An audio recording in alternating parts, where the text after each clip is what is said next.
परमात्मा क्या है? परम सौंदर्य। परमात्मा की परिभाषाएं पूछते ना, परमात्मा की एक बड़ी अच्छी परिभाषा है। परमात्मा क्या है? परम सौंदर्य। और उसे परम संवेदनशीलता से जाना जा सकता है, और परम संवेदनशीलता का विकास साधना है। परम संवेदनशीलता जैसी होगी तो परम सौंदर्य को, परमात्मा को जान लिया जाएगा, परमात्मा को जान लिया जाएगा। और परम संवेदना भी क्या है? परमात्मा ही है। परम जैसे जैसे संवेदना बढ़ेगी सौंदर्य का बोध बढ़ेगा। वस्तुतः दोनों अलग अलग नहीं है, एक ही है। इसमें यह भी लेसन है, जब वह सौंदर्य का बोध जो है, वह संवेदनशीलता जो है, वह चरम पे जाएगी, परम पे जाएगी, तो तुम परमात्मा हो जाओगे। द्वैत गिर जाएगा कि मैं सौंदर्य को जानने वाला हूं और कहीं सौंदर्य है, यहाँ तक खेल है। अब मैं परम संवेदनशीलता हो गया, मैं नहीं बचा, और परम सौंदर्य भी मैं ही हो गया, दोनों मिल गए, दोनों मिल गए। परम संवेदनशीलता और परम सौंदर्य जैसे एक हो गए, मिल गए, सम्मिलन हो गया, मर्ज हो गए एक साथ, तो परम मुक्ति है, द्वैत खत्म हो गया। तो द्वैत का खेल है, लीला है, और उसके बाद द्वैत का विसर्जन है। विसर्जन कैसा है? सुंदर है। विसर्जन कैसा है? सुंदर है। परम सौंदर्य जो है, परम संवेदनशीलता जो है, परम सौंदर्य हो जाती है, दोनों एक हो जाते हैं, एक दूसरे में मर्ज हो जाते हैं, लय हो जाते हैं, और यह परम मुक्ति है ना। कितनी सुंदर बात है। तो यह उस परम अनुभव के लिए यह लीला है। तो लीला कैसी है? प्यारी है ना। यह थोड़े बहुत दुख दर्द होते हैं सेपरेशन के, इससे ही तो संवेदनशीलता का विकास हो रहा है ना। ये दुख दर्द जरूरी है ना, तकलीफें जरूरी है ना, यह सब जरूरी है, लेसन है ना। यह जो दुख दर्द है, यह जो दुख दर्द है, यह जो तकलीफें हैं, यह सब कुछ है। यह हीरे को तराशा जा रहा है ना, उस अनगढ़ हीरे को तराशा जा रहा है, कोहिनूर बनाया जा रहा है ना। और जब तैयार हो जाएगा कोहिनूर, तो बस बात पूरी होगी। तो जो कुछ भी चल रहा है वह जरूरी है, उसमें चाहे दुख है, चाहे तकलीफ है, चाहे पीड़ा है ना, तरह तरह की परेशानियां हैं। इस सब से जो है विकास हो रहा है। पहले सेपरेशन जो है, सेपरेशन बनेगा, सेपरेशन बनने में पत्थर को, अनगढ़ पत्थर को जब तोड़ा जाता है तो बड़ी तकलीफ होती है, लेकिन तोड़ते तोड़ते बड़ी खूबसूरती मूर्ति उभर के आती है। जाओ ना, देखो खजुराहो में, कहीं और, कहीं पाषाण प्रतिमाएं हैं पुरानी पुरानी, कितनी भव्य हैं, कितनी सुंदर है। लेकिन जब तोड़ फोड़ की जाएगी तो बड़ी तकलीफ है ना। तो उसमें जो है ये सब जो भी संसार की दिक्कतें हैं, तकलीफ है, सेपरेशन जो भोगता है, ये जरूरी है। इसमें जो है सेपरेशन की ग्रोथ हो रही है, चाहे वो तकलीफ है, दुख है, वह भी ग्रोथ का ही कारण है। दुख से, तकलीफ से भी ग्रोथ ही होगी अंततः। उस समय नहीं समझ में आएगा, है ना। तत्कालीन परिस्थितियों में उसकी विवेचना में वह जो है वो बोलेगा अरे बेकार है, ऐसा नहीं होना चाहिए, वो तत्कालीन बात है ना। लेकिन जब परम ज्ञान को उपलब्ध हो गए तब पता चलेगा कि सब चीज जरूरी थी। Everything is lessening and necessary lessening for everyone, and all that happenings are perfect as usual. जैसी होनी चाहिए वैसी ही है, वैसी ही हुई है, उसमें कुछ गलत नहीं हुआ, उसमें कुछ भी गलत हुआ नहीं। मनुष्य में कुछ ना कुछ कॉन्शियस माइंड होगा ही होगा, 2% हो, 3% हो, 4% हो, कुछ ना कुछ कॉन्शियस माइंड होगा। और कॉन्शियस माइंड होगा तो वह उबेगा। उबाहट से मनुष्य के पास होती, पशु के पास उबाहट नहीं होती, पशु नहीं उबता, मनुष्य उबता है। बोर्डम जो है मनुष्य का स्वभाव है। क्यों? क्योंकि उसके पास एक गिफ्ट है, उसके पास क्या गिफ्ट है? कॉन्शियस माइंड, चेतन मन है। चेतना कुछ अंश में तो है, और वो चेतना उबेगी, वो बोलेगी नहीं नहीं चलो इस रोबोटिक लाइफ से कुछ समय के लिए हॉलीडे पे चलो। कहाँ चलो? कहीं भी मत चलो, नेचर अच्छा हो वहां चलो। वह डिसीजन ऐसे ही आता है, वो बहुत ज्यादा उसको क्लियर नहीं है, लेकिन फिर भी वो छटपटा के निकलता है कि चलो चलो पहाड़ पे चलो, किसी खूबसूरत जगह पे चलो, नेचर के बीच में चलो, इस रोबोटिक लाइफ से बाहर चलो। वहां मैंने ये काम धाम के बारे में बात नहीं करनी है, इस रोबोटिक पैटर्न्स को कुछ हॉलीडे देना है ना, कुछ अलग ढंग से जीना है, कुछ स्वाभाविक जीना है। यह है ना भीतर, यह क्या है? यह संवेदनशीलता जो है विकसित होना चाहती है ना। तो तुम कितने भी पतित हो जाओ, इतने पतित नहीं हो सकते कि वापस पशु बन जाओ। मनुष्य वापस पशु नहीं बन सकता, उसमें कॉन्शियस माइंड कुछ ना कुछ बचा रहेगा, चेतन मन कुछ ना कुछ अंश में बना ही रहेगा। अब उसका पतन पशु में नहीं हो सकता। उसको कितना भी रोबोटिक बनाने की कोशिश करो, उसके भीतर कहीं ना कहीं विद्रोह पैदा होगा कि नहीं, मुझे रोबोटिक नहीं होना है, मुझे सहज होना है। तो वह जो है नेचर के बीच में जाएगा, कुछ कुछ करेगा तो लगेगा अच्छा लगा, और उसे वह स्मृति बनी रहेगी, वो फिर से चाहेगा कि मैं बीच में नेचर में जाऊं। उसके अंदर ये भाव पैदा होगा कि नहीं, कुछ ऐसा नहीं हो सकता क्या कि मैं फाइनेंशियली फ्रीडम वाली स्टेज पे आ जाऊं और नेचर के बीच में जाके रहूं। क्यों? क्योंकि फाइनेंस का जो है इतनी इतनी जटिल संरचना है कि अब आपको जो है आपके खर्चे बढ़ गए हैं, जरूरतें लिमिटेड नहीं रही, जरूरतें ज्यादा हो गई, है ना। कुछ ऐसी चीजें जो पहले गैर जरूरी मानी जाती थी, अब वो बेसिक चीजें हैं, आपकी नीड की चीजें, उसके बगैर आप सर्वाइव नहीं कर सकते, है ना। तो अब जो है यह विचार होता है कि कभी हम फाइनेंशियल फ्रीडम को उपलब्ध होंगे तो क्या करेंगे, हम जाके नेचर के बीच में रहेंगे, एकांत में रहेंगे। प्रकृति के सौंदर्य को समझने की कोशिश करेंगे, है ना? मतलब संवेदनाओं के विकास की प्रेरणा हमारे भीतर है।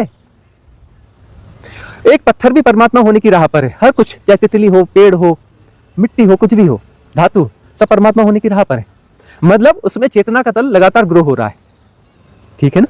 वो ग्रो होते होते होते वो अल्टीमेट तक पहुंचेगा, परम चैतन्य। तो सारी यात्रा परम चैतन्य की यात्रा है। और परम चैतन्य की यात्रा का मतलब क्या है? संवेदनाओं का विकास। जैसे जैसे संवेदनाओं का विकास होगा, चेतना बढ़ेगी। चेतना जो है परम पे आ गई, मतलब परम चैतन्य हो गए, वही मुक्ति है। तो इसमें प्रकृति का सानिध्य बहुत काम करता है। जहां हो सके, जितना हो सके खुले आकाश में रहो। 24 घंटे में जहां भी रहते हो, कोशिश करो, गार्डन होगा, कुछ होगा, प्रकृति के बीच में जाओ। हॉलीडेज में प्रकृति के बीच में जाओ, ओपन स्काई रहो, एकांतवास ढूंढो। और जो है इसके अलावा है राइट विटनेसिंग, साक्षी। जो हो रहा है उसको जैसा का तैसा जानना। अपने शरीर को बोलते हुए देखना, चलते हुए देना, खाते हुए देखना, पीते हुए देखना, तो फिर रोबोटिक पैटर्न टूटेंगे, तो संवेदनाएं आपको महसूस होंगी, संवेदनाओं का विकास होगा। श्वास अपने आप आ जा रही है, श्वास को आते जाते देखना। श्वास भविष्य में चलती है कि भूतकाल में चलती है, फ्यूचर में चलती है कि पास्ट टेंस में चलती है?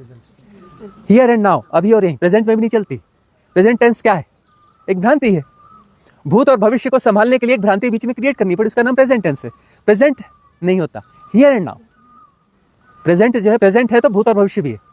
और हियर एंड नाउ क्या है? उस समय का पार्ट ही नहीं है, क्योंकि समय तो होता ही नहीं ना, इल्यूजन है ना, ग्रेटेस्ट इल्यूजन है। टाइम फैक्टर ग्रेटेस्ट इल्यूजन है, टाइम होता ही नहीं है। इसके हिप्नोटिज्म में हम फंसे हुए हैं। हियर एंड नाउ का मतलब प्रेजेंट टेंस नहीं होता, टेंस होता ही नहीं है, समय नाम की कोई चीज होती ही नहीं है। और ये जब तक नहीं समझोगे, सही साधना की शुरुआत नहीं हो सकती। 4 बड़े झूठ इस संसार को चलाते हैं: जन्म, मृत्यु, टाइम एंड स्पेस। जादू कर दो गुरुजी, जादू करके हमको हमारा कल्याण कर दो। जादू नहीं कर सकते हम, सिर्फ त्रिफला दे सकते हैं। त्रिफला ही खिला रहे हैं, और क्या करते हैं हम? क्या करते हैं? हमारा ये जो कहना है, कथन है, जो भी हम आपको डिलीवर कर रहे हैं, डिलीवरीज क्या है, जो भी प्रवचन है, उपदेश है, क्या है? त्रिफला के डोज हैं, त्रिफला के डोज हैं। इंटैक्ट तो करो ना, अंदर जाने दो ना, काम करेंगे। तुम्हारा बहुत बड़ा पेट है, बहुत बड़ा गार्बेज है, हम 1 चम्मच त्रिफला दे रहे हैं, भरोसा नहीं होता, हो रही इतना गार्बेज है, 1 चम्मच त्रिफला गुरुजी दे रहे हैं, इससे क्या होगा? खा के तो देख लो ना। 1 चम्मच त्रिफला दे रहे हैं, उसके जब खाओगे तब तो उसका पता चलेगा इस 1 चम्मच त्रिफला के गुण क्या है। भीतर इंटैक्ट तो करो ना, जाने तो दो ना, भीतर द्वार तो दो ना। इस त्रिफला के डोज को रोज रोज देते हैं ना, सुबह 8 बजे रोज त्रिफला का 1 डोज आ जाता है ना। है? ध्यान की विधियां, क्लिंजिंग की विधियां है ना, एनिमा है ना। ध्यान की विधियां क्या है? एनिमा है ना। क्लिंजिंग करनी पड़ेगी। श्रद्धा होनी चाहिए। श्रद्धा करोगे तभी तो हम जो डोज देने भीतर जाने दोगे तो बात बनेगी। लेकिन द्वार तुमने बंद कर रखे हैं, है ना। तो तुम ऐसे करो या वैसे करो। तुम कहो कि जो है ये गलती हुई तो मेरे से हुई जी, अच्छा हुआ तो आपके कारण हुआ, यह नकलीपन है ना, आयोजन है ना। किसी विधि की तरह कहीं उपयोग किया गया होगा, करके देखा गया होगा, थोड़ा बहुत काम भी किया होगा, लेकिन अंततः उससे सूक्ष्म अहंकार बन जाता है। मोटा अहंकार तो दिखता है तो उसका इलाज हो जाएगा, और सूक्ष्म अहंकार जो दिखता ही नहीं उसका इलाज कहां से करोगे? डायग्नोज ही नहीं हो रहा है। ट्रीटमेंट के लिए पहली जरूरत क्या है? डायग्नोज। कोई भी डिजीज है उसका इलाज करोगे तो पहली जरूरत क्या है? डायग्नोज करना। पता तो चलना चाहिए कि रोग है, कौन सा रोग है, क्या रोग है। रोग का स्वरूप पता चलेगा तब तो औषधि ढूंढोगे। तलवार की धार पर चलना है धर्म साधना, तलवार की धार पर चलना है, बिल्कुल बारीक है रास्ता, इधर भी नहीं डोलना उधर भी नहीं डोलना, सहज रहना, सहजता। उस सहजता का मतलब ये नहीं होता, सहजता का मतलब ये है क्रोध आ रहा है तो क्रोध हो गया और स्वीकार भी कर लिया, मैं ऐसा क्रोधी आदमी हूं, पता है, बेहोश आदमी हूं, मेरी साधना वादना चल रही है लेकिन बहुत गहरी नहीं हुई है अभी, ये मेरे में गड़बड़ियां हैं, और जब गड़बड़ियां आती मेरा होश चला जाता है, बाद में मैं पछताता भी हूं, ऐसा बोलो। तो अपने आप को क्या कर रहे हो? सेल्फ सजेशन दे रहे हो, अपने भीतर चोट मार रहे हो और 4 लोगों के सामने बोल रहे हो। अगली बार जब भी करोगे और एकदम सजग हो जाओगे, बिल्कुल एकदम अटेंशन हो जाएगा। क्यों? क्योंकि इसके बाद तो मुझे रिवील करना है, एक्सेप्ट करना है, लोगों को बोलना है कि देखो मैं गड़बड़ आदमी हूं, बुरा आदमी हूं, देखा नहीं कैसे हैक हो गया था, मैं कैसा क्रोध किया, मैं अपने बस में भी नहीं हूं, ऐसा बोलना पड़ेगा। तो फिर वो इतनी अवेयरनेस हो जाएगी कि वो कर ही नहीं पाओगे, लेकिन करना जरूर। कहाँ करना? आदमी के ऊपर नहीं करना। कहाँ करना? एकांत में करना, गद्दे तकिए के ऊपर करना, जंगल में करना, पुतले बना के उनके ऊपर करना, और नहीं होता तो उनके फोटो निकाल के, प्रिंट निकाल के उन पे चिपका देना, डंडा लेके मारना, गालियां देना, गंदी गालियां देना पूरे होश में। तो अपना उस पागलपन को देख पाओगे, निकल भी जाएगा और देख भी पाओगे। क्लिंजिंग जरूरी है। अर्जन उत्सर्जन के नियम की हमने चर्चा करी है, इसको समझना पड़ेगा। ये एक नई चीज हम दे रहे हैं, नया सिद्धांत दे रहे हैं आज के एरा के लिए। इस पे हमने बहुत जगह चर्चा करी है। अर्जन और उत्सर्जन, अर्जन तुमने किया है, उत्सर्जन भी तुम्हें करना पड़ेगा। उत्सर्जन की ठीक प्रक्रिया जो है वह साधना है। सम्यक साधना जो है वह उत्सर्जन की ठीक प्रक्रिया है। जो भी गार्बेज खाया है निकालना पड़ेगा, चाहे वो स्पिरिचुअल गार्बेज हो चाहे अन्य गार्बेज हो। स्पिरिचुअल गार्बेज भी होता है, धर्म के नाम पर भी तुमने उल्टा सीधा कचरा भीतर बटोर लिया है, इंफॉर्मेशंस, वह भी तुम्हें ही निकालना पड़ेगा। वह भी गार्बेज तो बहुत खाया है ना, निकालना किसे पड़ेगा? भीतर तो रखा हुआ है ना। गौर से देखो ना, बहुत गौर से देखो। जो डाइजेशन के लिए जो वो है ना आते हैं वगैरह, वही नहीं है। पूरे गौर से देखो तो पूरा शरीर जो है डाइजेशन सिस्टम के अलावा कुछ भी नहीं है। उन आंतों ने अपने आप को बढ़ा करके वो जो है ना क्या आमाशय भोजन को वो करता है ना, तो वो जो है आमाशय में, आमाशय जो है वह अपना विस्तार करता है। आमाशय से क्या निकलती हैं? आंतें निकलती हैं। आमाशय का एक हिस्सा क्या है? मुंह है, वो पेट है ना, उसका एक हिस्सा क्या है? मुंह है, जीभ है। ये द्वार है आमाशय का, यहाँ से डालोगे तो वहाँ जाता है ना, ठीक है ना। एक द्वार नीचे है जहाँ से वह वेस्ट को निकालता है। फिर आमाशय को भोजन चाहिए तो क्या करेगा? हाथ निकालेगा। आमाशय को फिर वो ढूंढना है तो क्या करेगा? आँख निकालेगा। आँख के लिए फिर एक स्ट्रक्चर बनाएगा। फिर कहीं उसको ढूंढने में दिक्कत होगी, कुछ ध्वनि की जरूरत पड़ेगी तो कान पैदा करेगा। और उसको सर्वाइव करने के लिए फिर वो ऑक्सीजन चाहिए तो वह नाक पैदा करेगा, वो नलियाँ पैदा करेगा, बीच में उसको मूवमेंट देने के लिए गर्दन पैदा करेगा।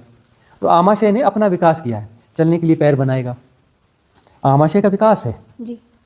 तो ये पूरा एक डाइजेशन सिस्टम है पूरा। गौर से देखो, तुम हजार चीजें करो लेकिन है तो डाइजेशन सिस्टम ना। जब अभी बात चली थी, तुम भोजन डालते हो, फिर आमाशय क्या करेगा? उसको, उस भोजन में वेस्ट को निकालेगा, उसको क्या रस बनाएगा। रस का क्या बनेगा? रस से खून बनाएगा, खून से क्या बनाएगा? हड्डी बनाएगा, है ना। हड्डी से क्या बनाएगा? मज्जा बनाएगा, अस्थि मज्जा बनाएगा। मज्जा से क्या बनाएगा? वीर्य बनाएगा। ऐसे प्रोसेस में चलेगा। स्वस्थ स्थिति में कितने? 36 दिन का प्रोसेस है ना, 36 डेज लगेंगे ना इसको। और यदि अस्वस्थ व्यक्ति है, अभी तो सब गड़बड़ हो गया है तो वो डेज भी बढ़ गए हैं आगे। इतने घंटे में रस बन जाता है स्वस्थ व्यक्ति का, लेकिन अब जो है रस बनने में देर होती है, ठीक है ना। तो इस प्रकार से प्रोसेस है, ये कंप्लीट जो है प्रोसेस है। तो सब आमाशय ही है। गौर से देखोगे तो प्रकृति के रूप से देखोगे, प्रकृति के हिसाब से देखोगे तो आमाशय अपना विकास कर रहा है और इसमें चेतना आके जुड़ी है, ठीक है ना। यहाँ पर वो कौन था जिसने बताया कि वो डार्विन का है ना क्या, फूड साइकिल है कि वह उसे खा रहा है, वह उसे खा रहा है और खा के खा रहा है, पचा रहा है, सब एक दूसरे को पचा रहे हैं।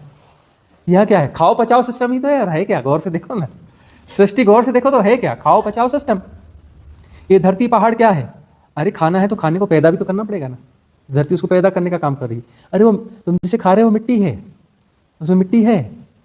तुम जिसे खा रहे हो उसमें पानी है, तुम जिसे खा रहे हो उसमें अग्नि है, तुम जिसे खा रहे हो उसमें वायु है ना। और इस सारी प्रोसेस के लिए आकाश की जरूरत है। तुम खा भी रहे हो तो बीच में आकाश जरूरी है, तभी तुम उसे खा पाओगे, तभी उसे चबा पाओगे, तब उसे पचा पाओगे। तो क्या सिस्टम है? पूरा खाओ पचाओ सिस्टम है। खाओ पचाओ खाओ पचाओ खाओ पचाओ, एक साइकिल ही तो है ना। गौर से देखोगे तो है क्या? आमाशय का विकास है। प्रकृति का मूल तत्व है खाओ पचाओ। प्रकृति का मूल तत्व क्या है? खाओ पचाओ। खाओ तो नहीं खाओ उसको पचा सकते, वही खाओ जो पचा सकते, और जिसे पचा फिर खाओ फिर पचाओ, है ना। और इस खाओ बचाओ के साथ में वीर्य के साथ में क्या करो? अगला खाओ पचाओ वाला सिस्टम क्रिएट करो, फैक्ट्री। हर खाओ पचाओ सिस्टम एक फैक्ट्री की तरह भी है कि वो नए खाओ पचाओ सिस्टम को पैदा करेगा। क्यों? क्योंकि यह जो डिस्ट्रॉय हो जाएगा, तो डिस्ट्रॉय हो जाएगा तो इस खाओ पचाओ वाले सिस्टम को यह मरने के बाद भी सपोर्ट करेगा। यदि कोई जीव मर जाता है, वह सड़ता है, तो सड़ करके क्या हुआ? वो खाद पानी बन जाएगा, वहाँ पर नए पौधे या कुछ चीज़ें पैदा होंगी, वो भी खाओ पचाओ सिस्टम है। मतलब उसको मरने के बाद में दूसरे ने खा लिया, उस धरती ने खा लिया, पंचतत्व ने खा लिया, फिर उसको उस पौधे ने बीज ने खा लिया, फिर उसको फिर निकाल लिया, फिर उसको फिर किसी दूसरे ने खा लिया उस पौधे को, फिर उसको किसी और ने खा लिया, फिर उसको किसी और ने खा लिया। ये पूरा क्या है? खाओ पचाओ सिस्टम है। पूरी सृष्टि क्या है? खाओ पचाओ सिस्टम है, ठीक है ना। और चेतना उसमें सब हो रहा है, जाना जा रहा है। जब देखोगे खाओ पचाओ सिस्टम है, इसमें परेशान होने की जरूरत क्या है? तुम किसी घोड़ा भाग में लगे हो, ऐसा वैसा यह वह। अपनी वासनाओं और लोभ लालच को देखो तो सही। खूब धन बटोरना है, क्यों? धन क्या है? रोटी है जो खराब नहीं होती, बैंक में रखी जा सकती है, डिजिटली रखी जा सकती है, उसको कभी भी तुम रोटी में कन्वर्ट कर सकते हो। अब कोई करोड़पति अरबपति को क्या कर रहा है? और धन कमा रहा है, क्यों? बोले मुझे इतनी रोटियां चाहिए कि मैं जो खाओ पचाओ सिस्टम को 1,00,000-2,00,000 साल तक चला सकूं। तो कितनी भी रोटियां इकट्ठी कर ले बैंक में, ये चलेगा ही 50-60 साल 70 साल। खाओ पचाओ सिस्टम में जो तुम प्रोड्यूस कर रहे हो, अपने खाओ पचाओ सिस्टम, उसमें तुम ही जाकर के सर्वाइव हो रहे हो, है ना। तो धन भी तुम उनके लिए बचा के रखते हो। ये बात अंततः तो मैं ही हूं ना, मैंने वो अगला खाओ पचाओ सिस्टम जो है मैंने प्रोड्यूस किया ना, बच्चे को जन्म दिया। अब जो है वो भी सर्वाइव करना चाहिए, कहीं ना कहीं उसमें मैं ही सर्वाइव कर रहा हूं। तो जो है वो रोटियां उसके काम आएंगी, वो रोटियां उसके काम आएंगी। वो खाओ पचाओ सिस्टम सर्वाइव करता रहेगा, फैलता रहेगा, फैलते जाना है, फैलते जाना है। खाओ पचाओ सिस्टम का विस्तार करना है। तो गौर से देखोगे तो प्रकृति का ऐसा खेल है ये। इस खेल को गौर से देखोगे तो क्या होगा? हंसी आएगी। और यदि ठीक से समझ में आ जाए और तुम ठीक से हंस सको तो मुक्त हो जाओगे। फिर पूछो, कह रहे खाओ पचाओ सिस्टम को क्या मैनेज करना है, इतनी वासनाएं यह बटोरूं, क्या खाओ पचाओ सिस्टम को आगे बढ़ाना है? अरे प्रकृति तो कर ही रही है ना, चींटियों में भी खाओ पचाओ सिस्टम बराबर काम कर रहा है, तितलियों में काम कर रहा है, वृक्षों में काम कर रहा है, सब जगह काम कर रहा है ना। कैसे उसके बीज बन जाते हैं, आगे गिर जाते हैं, खाओ पचाओ सिस्टम आगे बढ़ता जाता है। तो वो प्रकृति अपना काम करती रहेगी, हमें क्या लेना देना भाई कि नहीं मेरा बढ़ना ही चाहिए, मैं इन्फ्लुएंस होकर चल रहा हूँ कि मेरे खाओ पचाओ सिस्टम का बढ़िया ठीक से चलना चाहिए। अरे प्राकृतिक रूप से सब चलता है, प्रकृति में विजडम है। चींटी को भी भोजन मिलता है, सबको भोजन मिलता है, उसको पता है ना, चींटी को पता है ना कि क्या भोजन है क्या नहीं है, कहाँ पर गंध लेगी, चलो वहाँ पहुँच जाओ, वहाँ से निकाल के ले आओ माल। सबको पता है ना कहाँ खाना है, कैसे खाना है, कैसे पचाना है और वेस्ट को कैसे निकालना है। अब ना खाओ पचाओ सिस्टम को कैसे अपना आगे बढ़ाना है। सर्वाइवल किसका है? खाओ पचाओ सिस्टम का ही तो सर्वाइवल है ना। सारा सर्वाइवल जो है खाओ पचाओ सिस्टम का है ना। तुम्हें लगता है कि ये तुम हो, ये शरीर, इसमें जो है तुम्हें लगता है कि तुम अकेले, इसमें 7 करोड़ जीवाणु हैं इस शरीर में, लेकिन एक्चुअली जो है 7 करोड़ ऐसे जीवाणु हैं जो तुम्हारे गट हेल्थ को बनाए रखने में सहयोगी होते हैं, गट हेल्थ को इंप्रूव करते हैं, सहयोगी हैं। एक्चुअली देखोगे तो तुम्हारे सेल्स में भी, तुम्हारी जो स्किन है ना, इसमें भी जीवाणु होते हैं, अच्छे गुड बैक्टीरियाज होते हैं जो तुम्हारी स्किन को सड़ने से बचाते हैं। तुम एक पुर हो, तुम एक नगर हो। तुम कहते हो मैं हूं जी, अरे तुम कहाँ हो? तुम तो करोड़ों जीवों का एक पुर हो, नगर हो। तुम्हारे शरीर में करोड़ों जीव रहते हैं, तुम एक नगर हो। तुम कहते हो ये मैं हूं जी, मैं हूं जी, मैं सा मैं वैसा, उनको हटा दो, तुम अभी यही मर जाओगे। उन गट बैक्टीरिया को हटा दो, एक दिन जी के बता दो, एक दिन जी के बता दो, नहीं जी पाओगे, नहीं जी पाओगे उनके साथ। तो यह पुर है, यह एक नगर है, तुम हमें बताओ कि यह तुम हो। ठीक है ना, सारे इल्यूजन्स को निकालो। और इसके पीछे में और भी शरीर है, खाओ पचाओ सिस्टम के पीछे में दूसरे शरीर भी हैं। खाओ पचाओ पहला और आखिरी नहीं है, इसके पीछे में इथरिक बॉडी है, आकाश शरीर, उसके पीछे में कॉजल बॉडी है, सूक्ष्म शरीर है ना। वहां पे भी खाओ पचाओ सिस्टम है, लेकिन दूसरे किस्म के खाओ पचाओ सिस्टम है। उसके पीछे मेंटल बॉडी है, उसके खाओ पचाओ सिस्टम अलग होंगे। उसके पीछे में स्पिरिचुअल बॉडी है, उसके पीछे में कौन सी बॉडी है? कॉस्मिक बॉडी, ब्रह्म काया है ना, ब्रह्म काया है। वहां पर ब्रह्मांड खाए और पचाए जाते हैं। वहां क्या खाया पचाया जाता है? ब्रह्मांडों को खाया जाता है और पचाया जाता है। ठीक है ना। और आगे बढ़ेंगे तो उसके बाद फिर ये खेल खत्म हो जाता है। खेल खत्म हो गया तो खूब हंसी आएगी, अरे खूब खाओ पचाओ सिस्टम को खेल क्या है।